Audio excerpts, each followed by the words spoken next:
Electrician के interview के लिए जाते हो तो आपको किस टाइप के क्वेश्चन पूछे जाते हैं उसके बारे में जानेंगे। ये बेसिकली अगर आप गल्फ जाने की सोच रहे हैं तो ये आपके लिए बहुत फ़ायदेमंद होगी, आप इस वीडियो को पूरा देखें। अब पहला क्वेश्चन है कि what do mean by potential difference. Potential difference से आप क्या समझते हैं? पोटेंशियल डिफरेंस मीन्स क्या होता है? दो पॉइंट के बीच में एनर्जी का डिफरेंस। मीन्स ये हाई पोटेंशियल मीन्स ये 230 वोल्ट है, जैसे हमारे घरों पे पोटेंशियल डिफरेंस कितना है? 230 वोल्ट है। एक में 0 वोल्ट होती है, एक में 230 वोल्ट होती है। तो आप इसे देख सकते हैं कि हमारे बीच में ये पोटेंशियल डिफरेंस कहते हैं। करंट क्या होता है? Current is the flow of electrons. इसमें जो आपका चार्ज फ्लो करता है एक पॉइंट से दूसरे पॉइंट में, जैसे यहाँ पर आपने लोड लगा दिया, तो इस लोड में जब आपने इसे हाई वोल्टेज से मीन्स आप 230 वोल्ट से कनेक्ट कर दिया और दूसरे को न्यूट्रल से कनेक्ट किया, तो इसमें आपका इलेक्ट्रॉन का फ्लो होगा, तो उसे हम करंट बोलते हैं। अब हमारे पास नेक्स्ट क्वेश्चन है, what do you mean by current and how can you calculate for a given load. आप मैंने करंट के बारे में वो ऑलरेडी बता दिया है, और लोड के लिए कैसे कैलकुलेट करेंगे? लोड के लिए आपको फॉर्मूला है P = V × I × cos phi। जब भी आप AC वाले अप्लाइंसेस को कर रहे हैं, AC वाले अप्लाइंसेस का करंट निकाल रहे हैं, तो आपको ये फॉर्मूला यूज़ करना पड़ेगा। और जब DC के लिए निकाल रहे हैं तो सिर्फ P = V × I। तो जैसे मैं बल्ब के लिए निकालता हूँ, तो बल्ब आपका यूनिटी पावर फैक्टर होता है, तो उसमें आपको P = V × I यूज़ करना होगा। तो जैसे मेरे पास 100 वाट का बल्ब है, वोल्टेज 220 वोल्ट है, तो आपको I अप्रोक्स 0.4 समथिंग मिलेगा, इसी के आसपास एम्पियर आपको आ जाएगा। तो आपको कभी भी एक कैलकुलेशन, छोटा सा कैलकुलेशन करने को दे सकते हैं। और ये भी पूछ सकते हैं कि बल्ब के अंदर कौन सा फिलामेंट यूज़ होता है, तो आपको टंगस्टन बताना है, टंगस्टन। और इसके अंदर कौन सी गैस होती है? आर्गन और नाइट्रोजन गैस होती है। तो इस टाइप से कुछ भी क्वेश्चन उनके मन में आए वो पूछ सकते हैं। ये नेक्स्ट क्वेश्चन है 3 number, what do you mean by MCB and isolator. जो आपका MCB होता है हाउस होल्ड एप्लीकेशन के लिए यूज़ होता है, जो आपका घरों के लिए, ये आपका घर के लिए उपयोग होता है। इसका वर्क क्या होता है? जब भी आपकी शॉर्ट सर्किट होती है, करंट ओवरलोडेड होता है, इसकी रेटेड करंट मान लीजिए 16 एम्पियर है, 16 एम्पियर से ऊपर जाएगी तो ये ऑटोमेटिकली ट्रिप हो जाता है। MCCB क्या होता है कि MCCB जैसे आपका पावर डिस्ट्रीब्यूशन लोड के लिए यूज़ करते हैं। जैसे आपका करंट, जहाँ करंट ज़्यादा होगा 120 एम्पियर इस टाइप से करंट ज़्यादा होगा, जैसे वहाँ पर जहाँ पर आपके पास जैसे इंस्टीट्यूशन में करते हैं, जैसे हॉस्टल में यूज़ करते हैं इस टाइप की MCCB, वहाँ पर क्योंकि लोड बहुत ज़्यादा होता है, तो इसके अंदर ये जो आपका होता है आर्क एक्सटेंशन का थोड़ा अच्छा प्रोविंस होता है। ये MCB के अंदर उतना ही कम करंट रेटिंग की होती है, तो इसके अंदर ज़्यादा करंट रेटिंग की होती है, तो इसीलिए हम MCCB यूज़ करते हैं हायर रेटिंग के लिए। जब भी आपकी पावर डिस्ट्रीब्यूशन सर्किट में ज़रूरत होगा तो आप MCCB यूज़ करेंगे। आइसोलेटर क्या है? आइसोलेटर एक सेफ्टी डिवाइस है, इसको आप कह सकते हैं। इसका क्या यूज़ होता है? इसको मतलब कब यूज़ करते हैं? इसको हमेशा ऑफ सिचुएशन पे यूज़ किया जाता है। इसको हम क्या करते हैं कि हमेशा कभी भी हमें सर्किट में कुछ रिपेयर करना है, मेंटेनेंस करना है, तो उस समय क्या करते हैं? हम आइसोलेटर को ऑफ कर देते हैं, उसके बाद हम अपना काम करते हैं। याद रखिए, आइसोलेटर जब भी यूज़ होगा हमेशा ऑफ कंडीशन में ही यूज़ होगा, ठीक है? मीन्स आपका पावर ऑफ होगा। आप सबसे पहले पावर को कट करेंगे, पावर आपकी कट होगी, उसके बाद ही आप आइसोलेटर को ऑपरेट करेंगे। अगर आपने बीच में ऑपरेट कर दिया तो इसमें आर्क ज़्यादा प्रोड्यूस होगा और ये जल भी सकता है। और नेक्स्ट हमारे पास है what do mean by series and parallel wiring. Series और पैरेलल वायरिंग में क्या समझते हैं? जो आपकी सीरीज वायरिंग कैसी होती है? जैसे आपने नॉर्मल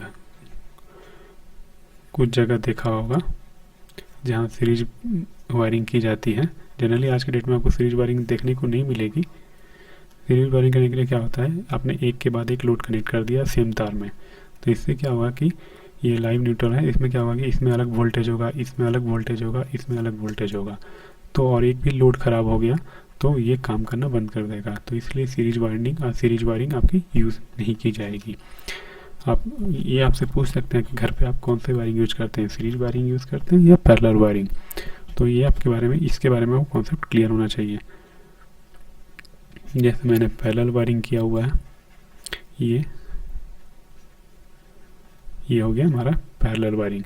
यहाँ से मैंने लाइव न्यूट्रल दिया, तो आप देख सकते हैं कि ये सेम वोल्टेज रहेगा क्योंकि सेम पॉइंट से कनेक्टेड है, तो सारे में वोल्टेज सेम रहेगा। तो ये आप घरों में इसका उपयोग करते हैं। मैक्सिमम हर लोड पैरेलल वायरिंग में ही कनेक्टेड होती है।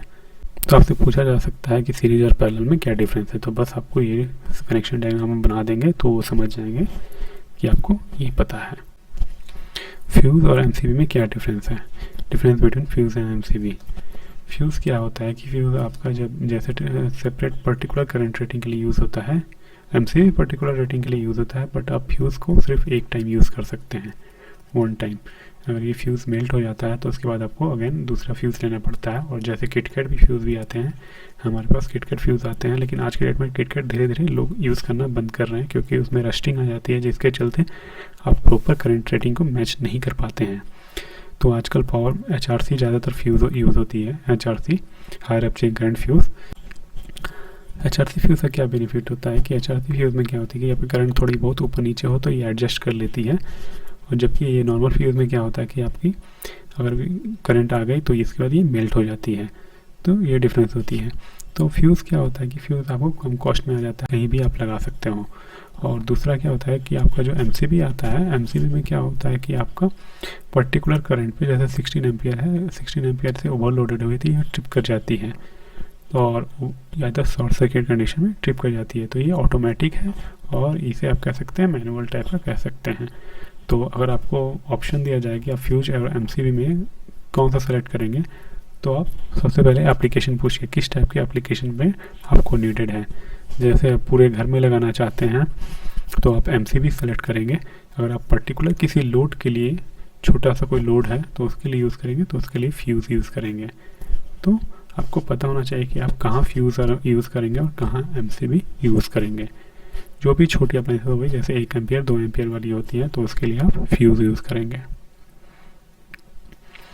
अब नेम सम इलेक्ट्रिकल एक्सेसरीज, इसके बारे में आपको पूछेंगे, ये आसान क्वेश्चन है। जैसे बल्ब होल्डर, ये bulb holder, angle bulb holder, इस टाइप से आपको सारी ये सब कॉमन चीज़ें हैं। पीवीसी केसिंग, केपिंग, जंक्शन बॉक्स, इस टाइप से नॉर्मल चीज़ें आपको पूछेंगे, वो आपको दिखाएंगे, जस्ट आपको दिखाएंगे कि आप आइडेंटिफाई कर सकते हो कि नहीं।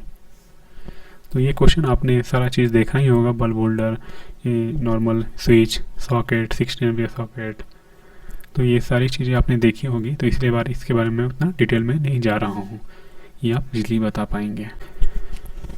7 number, can you use multimeter, clamp meter, ammeter, volt meter. ये बहुत ही इंपॉर्टेंट क्वेश्चन है और ये आपको आना भी चाहिए। जैसे मल्टीमीटर को कैसे इस्तेमाल करते हैं ये आपको सीखना चाहिए। ये इसकी वीडियो मैंने ऑलरेडी अपलोड कर दी है, आप मेरी इस वीडियो के डिस्क्रिप्शन में जाके देख सकते हैं। और ये क्लैम्प मीटर है, क्लैम्प मीटर का काम सिर्फ मल्टीमीटर जैसा ही होता है, बट उसमें एक क्लैम्प फीचर आती है ताकि करंट मेजर में, इस मल्टीमीटर में करंट मेजर करने के लिए आपको सर्किट को ब्रेक करना पड़ता है। जैसे एक बल्ब है और मैं यहाँ पर लाइव और यहाँ पर न्यूट्रल लगाया हूँ, तो मुझे जब भी मुझे करंट मेजर करना होगा तो मुझे इस सर्किट को ब्रेक करना होगा। तो सर्किट आपकी ब्रेक रहेगी तो यहाँ पर एक तार लेके मैं एमीटर लगा सकता हूँ, तो इसमें डिफ़िकल्टी आती है। तो हम क्या करते हैं, क्लैम्प मीटर लेते हैं, क्लैम्प मीटर में जस्ट हम उसको वायर को बीच में क्लैम्प कर देते हैं तो हमें करंट रेटिंग मिल जाती है।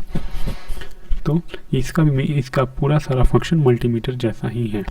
एमीटर का कनेक्शन हमेशा सीरीज में होगा, कभी भी होगा एमीटर कनेक्शन सीरीज में होगा लोड से। जैसे यहाँ पर मेरा लोड है, बल्ब लोड है, मैंने आपको दिखा दिया ऑलरेडी, ठीक है, इस टाइप से होगा। अब वोल्ट मीटर कनेक्शन हमेशा पैरेलल में होगा। अगर आपने वोल्ट मीटर को सीरीज में कर दिया तो क्या होगा कि वोल्ट मीटर में हाई रेजिस्टेंस होता है तो उसके थ्रू वोल्टेज ड्रॉप ज़्यादा होगा और वो जल जाएगा। तो आपको इन चीज़ों के बारे में अच्छे से ध्यान रखना पड़ेगा और आप यही बताएंगे।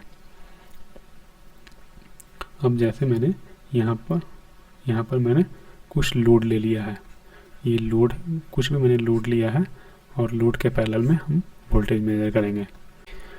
Question number 8, electrical tips, safety tips. तो इलेक्ट्रिकल सेफ्टी टिप्स में आपको वो क्वेश्चन कर सकते हैं, जैसे मुझे 5 सेफ्टी टिप्स बताइए, तो आपको ये बताना है कि ऑफ वेट कंडीशन में जहाँ पानी गिरा हुआ है वहाँ पर आप बिजली वाला काम नहीं करेंगे। और जैसे यहाँ पर मैंने ओवरलोडेड कर दिया रखा हुआ है तो इस टाइप का ओवरलोडेड नहीं करेंगे किसी भी सॉकेट को, क्योंकि वहाँ पर फायर लग सकता है। और ग्लव्स पहनेंगे, कभी भी कहीं कुछ ज़्यादा वोल्टेज है तो वहाँ पर आप प्रोटेक्शन लेंगे। तो इस टाइप से बहुत सारी चीज़ें आपको पूछी जा सकती हैं। तो आपको ये सेफ्टी टिप्स के बारे में थोड़ी बहुत नॉलेज होनी चाहिए आपको। Question number 9, what do you do when someone is getting electric shock? जब किसी को बिजली का झटका लग रहा है, आप वहाँ पर हैं, तो आप क्या करेंगे? तो ये क्वेश्चन भी काफ़ी इंपॉर्टेंट है, आपसे पूछा जा सकता है, क्योंकि सेफ्टी बहुत इंपॉर्टेंट है इंडस्ट्री में। तो जब किसी को शॉक लग रहा है तो सबसे पहले आप वहाँ पर स्विच पॉइंट पावर को ऑफ करेंगे। अगर पावर का स्विच वहाँ पर नहीं है तो सेकंड कंडीशन में आप वुडन स्टिक और कोई भी इंसुलेटर से उस पर्सन को हिट करेंगे जहाँ उसे इलेक्ट्रिक शॉक लग रहा है। यूज वुडन स्टिक, ओके, ये बेटर होता है। और उसके बाद थर्ड ऑप्शन क्या है कि उसे जब कनेक्शन से बाहर निकाल लिया आपने, तो उसके बाद उसे अगर वो अनकॉन्शियस हो गया तो आपको उसके चेस्ट पे प्रेस करना होगा और माउथ टू माउथ ऑक्सीजन देना पड़ेगा। तो ये सब चीज़ें आपको पता होने चाहिए। और नेक्स्ट क्वेश्चन है question number 10, how to select wire for a given load. और आपको दे देंगे, कोई लोड दे देंगे, जैसे हीटर दे देंगे। हीटर के लिए आपको कितना स्क्वायर mm का साइज चाहिए, तो ये आपको पता होना चाहिए।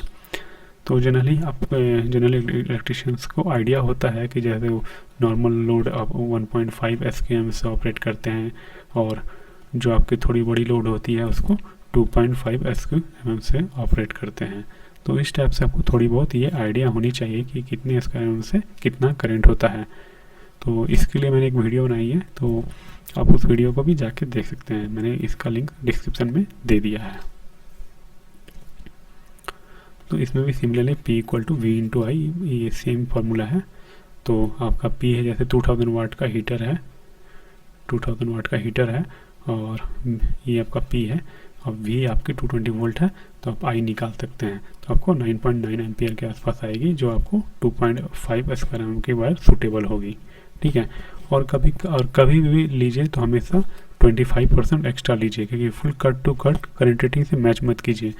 जैसे सपोज 1.5 SQM की कोई तार आपको 10 एम्पियर तक मिल जाएगी, तो यहाँ पर 9.9 है, तो इसको कट टू कट मत लीजिए, हमेशा 25% एक्स्ट्रा लेके चलिए।